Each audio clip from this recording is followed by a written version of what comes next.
With 14 games into the season and the middle of the table has never been tighter. So, who's actually going to finish fourth? Well, to get into this on today's show, brought to you by Boyle Sports, we've got JJ Bull. We've also got Liam Tharme.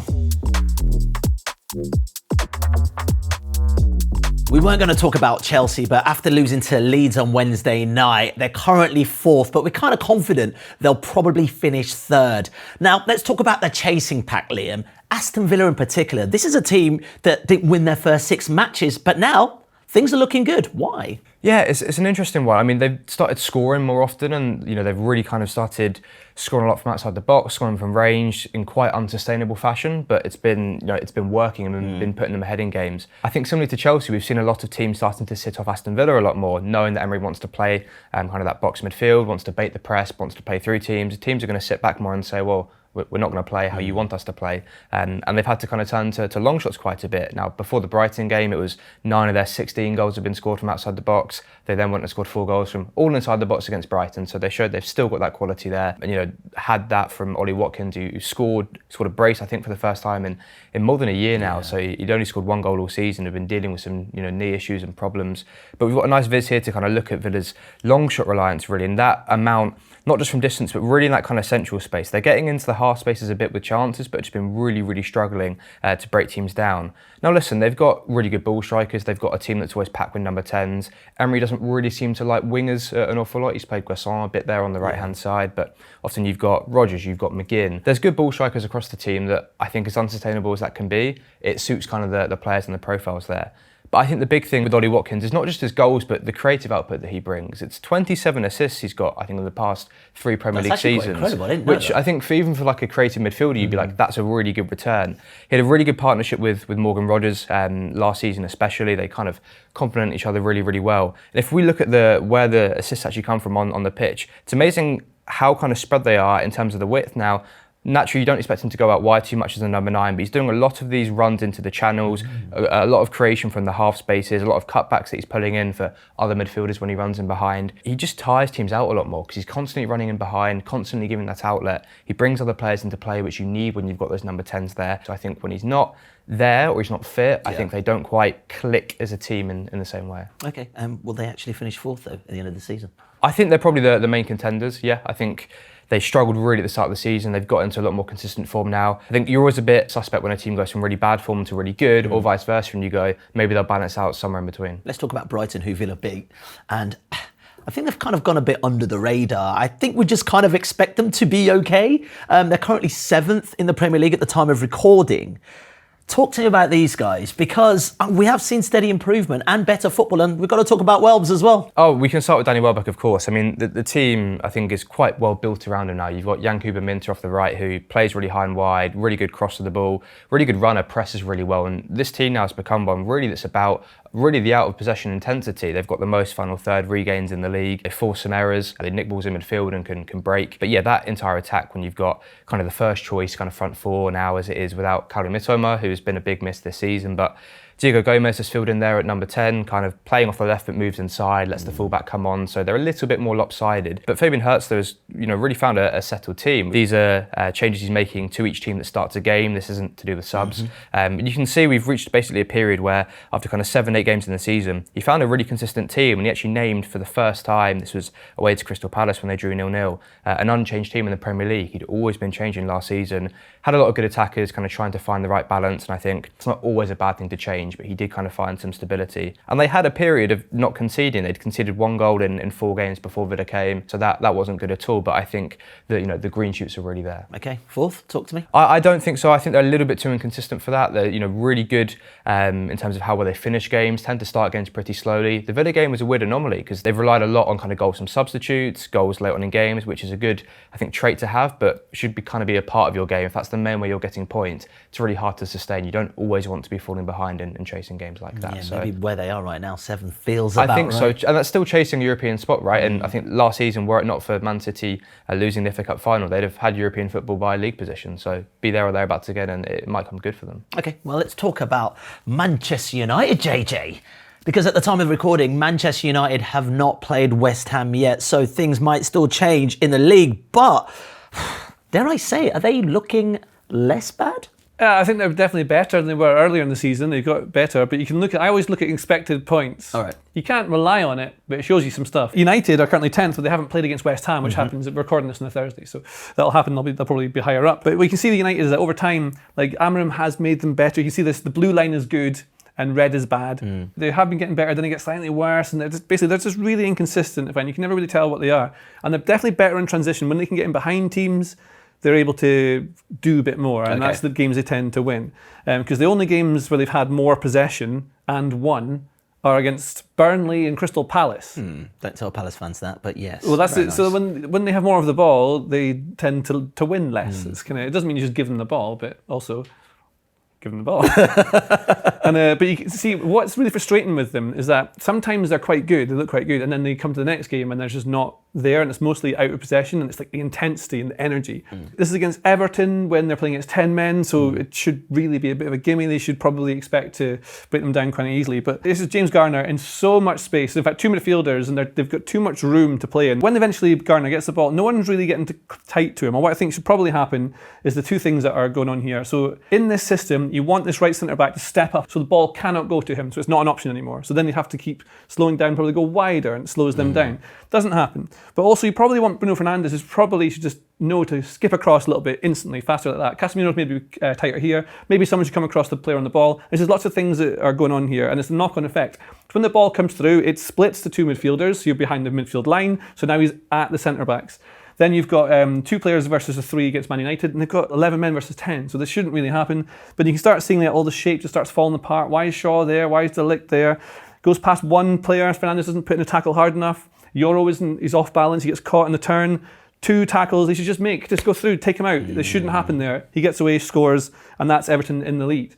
And this is kind of what happens. Like, they are good in moments and in games, and they keep winning, but also they're not, and it's frustrating. And Ruben Amorim says things like, "We are nowhere near the moment we are meant to be. I hope my players, when they lose the ball, they fight each other." I think, and this is against Spurs, and they drew 2-2. He says, "I think we are doing things in a better way." I think we can see that when they play. They're much better than they were early in the season, but we are not perfect. And when I watch trainings, when I watch games, we are far from perfection. And he also says, the formation is the start of something. If you look at the games we struggled in this season, like we're saying, it was not about the formation for me, it was lack of intensity. And that's sometimes what happens, and it's hard to work out why that is. I like it when you do your quotes, your chest goes up. It's really nice, like an orator. Theatre. But as we said, so the games they've won with more possession are against Burnley and Crystal Palace. But when you have more possession, it often means that the other team has dropped back into a block. I mean, lots of teams, every team goes man-to-man now and pushes high, then they drop into a mid-block, then to a low block, and they block with the space. So United are taking shots, like lots of low-value shots from far out. You've got this against Nottingham Forest as well. But what they do have now is a secret weapon, in that they're really good at set pieces. Not another team good at set pieces. Well, United are the joint first best. Oh, wow. There's a goal they scored against Nottingham Forest from a corner, and this is one of the examples that I've tried to look at. The player with the arrow about to fall on his head is Casemiro. You wouldn't think of as really a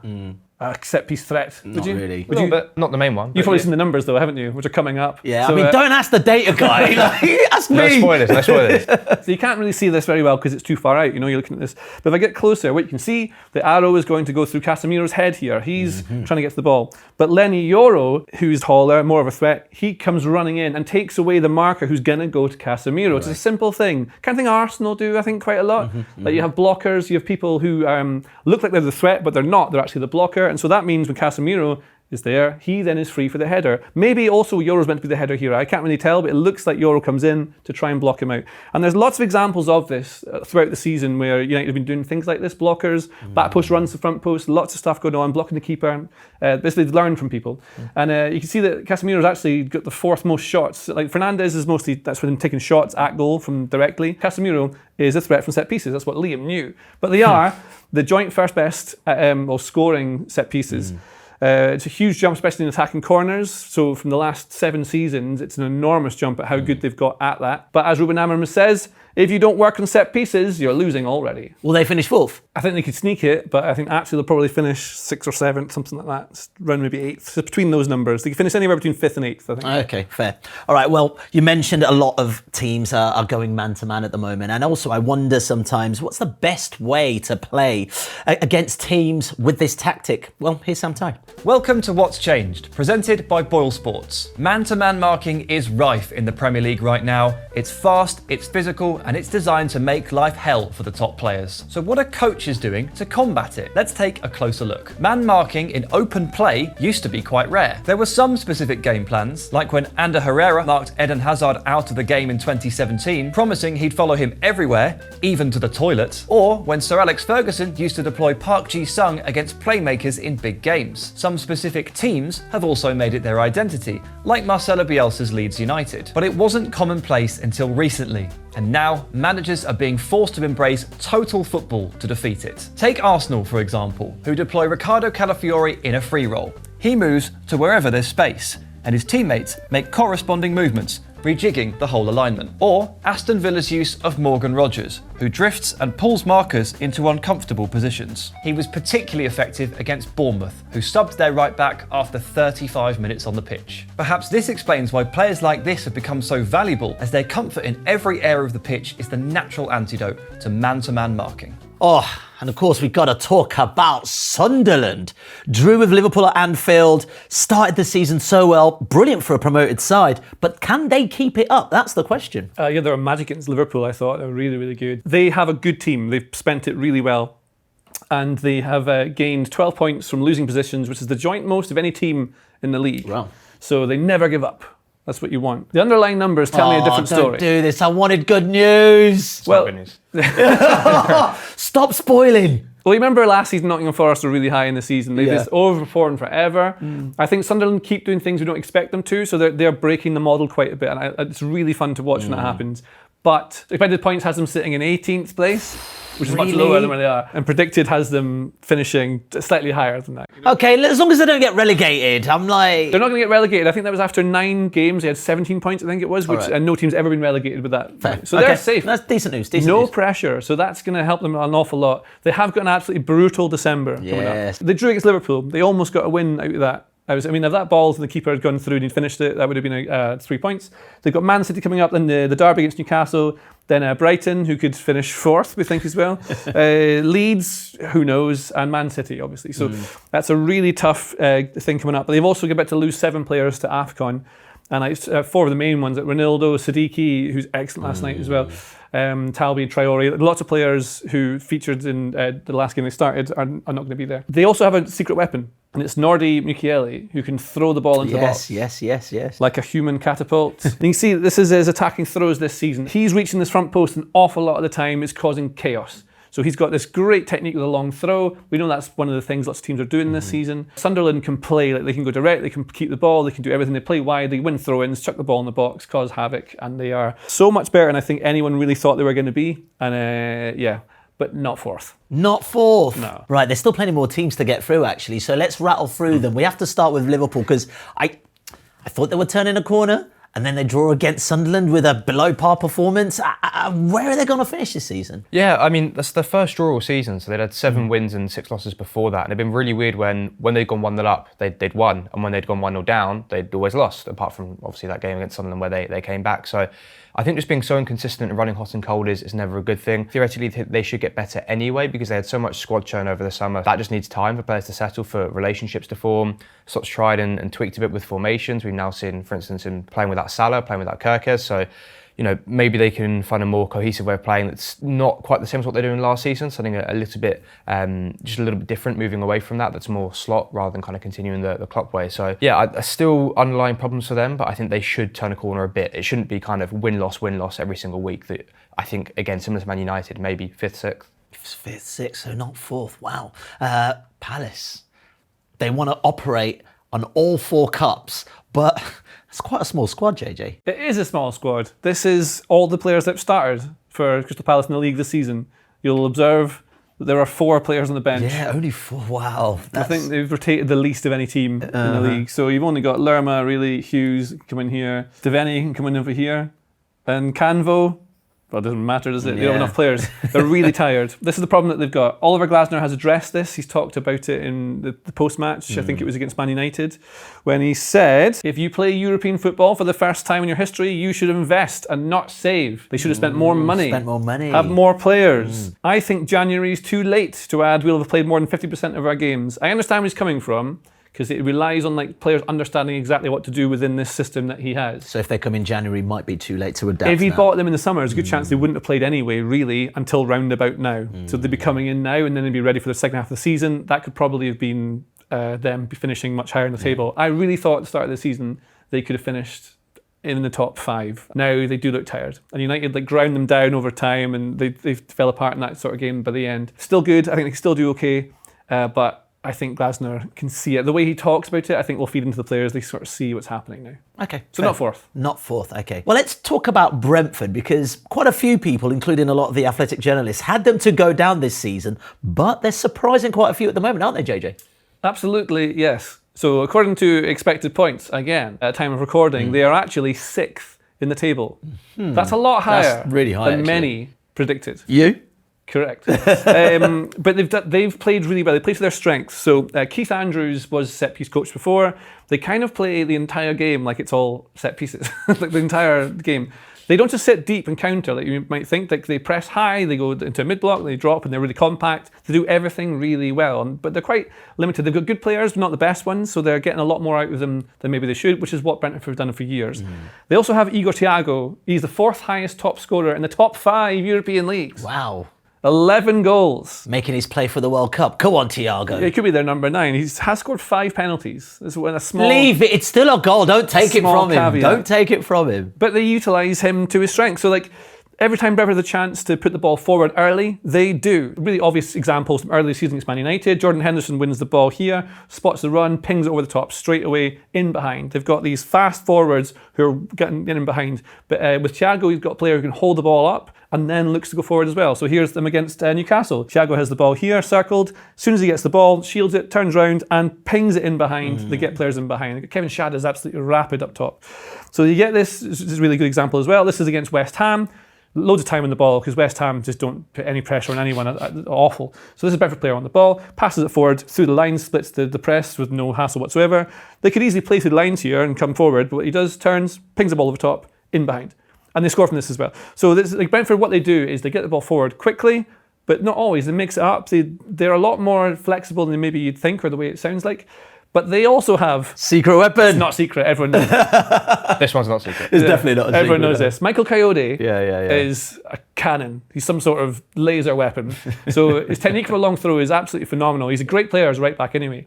But he gets the ball into the box more than any other player in the league, and he causes more damage, more chances created, more goals. And you can see, you remember what Michele's numbers looked like before? This guy can get the ball into the penalty spot like far more often from either side. He's a right back, so it seems to be better throwing it from the right hand side for some reason. But this is what you get, like constant havoc that he causes from these situations. They also don't give up.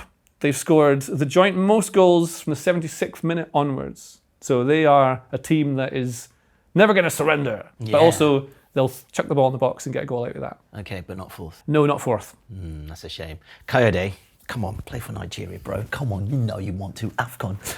Right, we have to talk about Newcastle. Newcastle are interesting because this is one of those teams, a bit like Tottenham, who we'll talk about, trying to push to be one of the elite teams in the Premier League. Where do you think they'll be finishing this season? Well, they've got some way to being one of the elite teams, right? So they're a European team again, and that's something that they struggled with, I think, last time they were in the Champions League because they had this ultra-intense style, especially at home, where they'd always go heavy, be pressing, an awful lot of running for the midfielders especially, and I think it just really, really fatigued them, kind of what we're saying about Palace really, where how I like a settled squad, a small squad, and I think they've moved away a little bit from that now, and they've been a little bit better for it. If you look at their numbers for tackles, they're right down towards the bottom, so they're not quite as aggressive as they were before. They've obviously had to deal with losing Isak, losing Alanga, they've had big changes there. I think at times they were maybe a little bit reliant on Voltemada as well when he first came in. It's really important. I think Gordon's now back amongst the goals.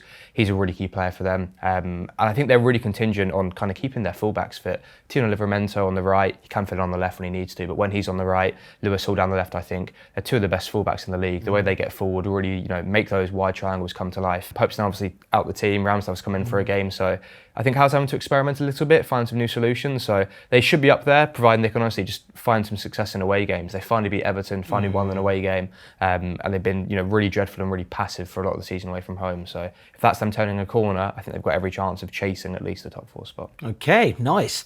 Well, we have to talk about the other team that potentially could be chasing the top 4 spot, but a really bad home record, Spurs. Yeah, they're dreadful at home. They are also terrible to watch. They're a really, really boring team to watch. They're not great though, are they? Well, I've been saying this before in different podcasts that are available on The Athletic. That I thought when Frank came in, you'd think they'd be more defensively sound, but they'd be quite boring. They get them points, but they'd be quite dull to watch. The expected points has them 4th bottom this season, which is obviously not where you want them to be whatsoever. Just like Man United, weirdly, they've only won 2 Premier League games when they've had more possession. And theirs is also against Burnley. And West Ham, who are a free pass. Yeah. They're not great. Sorry, West Ham. I know it's. You said it twice, but it's hard. I know. Everyone You're can not see sorry. I am sorry. And the thing that I think people are talking about an awful lot is how Spurs play and why they're coming to this sort of situation. I want to look through some passing maps to see if I can spot anything. When you see them play, what I think keeps happening is that they've got Bentancur and Paulinho mostly in that middle two, who don't seem to be able to move free to be able to receive a ball when they're playing out through the lines. And so the ball always gets funneled out to the fullbacks, out to the wingers, and then they get stuck. And it reminds me a lot, weirdly, of like early Arteta Arsenal when they would get to the final third and they would have no ideas really. But they're not really getting to the final third as much even. You can see that oftentimes the best example of this probably is looking at versus Man United when they're just getting funneled out to the wide areas constantly. They're leaving the middle empty.